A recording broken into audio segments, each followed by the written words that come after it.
Hello friends, இன்றைக்கி மீன் வாங்கியாச்சு. என்ன மீன் வாங்கியிருக்கிறேன்னு பார்த்துடலாமா? வாங்க பார்க்கலாம். இன்றைக்கி பார்த்தீங்கன்னு சொன்னால் ஃப்ரெண்ட்ஸ், நான் இந்த விரால் மீன் தான் வாங்கியிருக்கேன். இது வந்து விரால் மீன் சொல்கிறார் ஃப்ரெண்ட்ஸ். சிங்களத்தில் இன்னொரு பேர் சொன்னார், எனக்கு வடிவாக தெரியாது. உங்களுக்கு இந்த மீன் பேர் என்னென்னு தெரிஞ்சால் எனக்கு கமெண்ட்டில் சொல்லுங்கள், சரியா?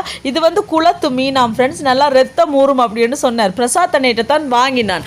அதோட வாங்கிட்டு வந்தாச்சு. இந்த 2 மீனும் பார்த்தீங்கன்னா 750 ரூபா ஃப்ரெண்ட்ஸ். அங்கே பாருங்கள், அந்த பூவெல்லாம் பார்த்தீங்களா சிவப்பாக இருக்குது. இது காலையிலேயே பிடிச்ச குளத்து மீன். பயப்படாமல் சாப்பிடுங்கக்கா, நல்ல டேஸ்ட்டாக இருக்கும்னு சொல்லி சொன்னார். அதோட வாங்கிட்டு வந்தாச்சு.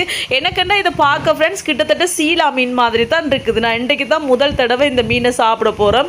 நீங்கள் சாப்பிட்ருந்தீங்கன்னா யாராவது கமெண்ட்டில் சொல்லுங்கள் இது எப்படி இருக்குமென்று, சரியா? ஏனி இதை கடண்டு துப்புரவாக்க வேண்டியது. அந்த முள்ளெல்லாம் பார்த்தீங்கன்னு சொன்னால் பெரிய குத்துற மாதிரி அப்படி முள்ளெல்லாம் இல்லை ஃப்ரெண்ட்ஸ். நல்ல இந்த ரிப்பன் மாதிரி நல்ல சின்ன சின்ன முள்ளாக தான் இருக்குது. ஏனி நான் துப்புரவாக்கிட்டு சமைக்க போகிறேன். ஓகே ஃப்ரெண்ட்ஸ், நீங்களாம் சாப்பிட்டீங்களா? வீடியோ பிடிச்சி தான் மறக்காமல் லைக் பண்ணுங்கள், அப்படியே சப்ஸ்கிரைப் பண்ணுங்கள். இன்னொரு வீடியோவில் பார்க்கலாம். Bye, data.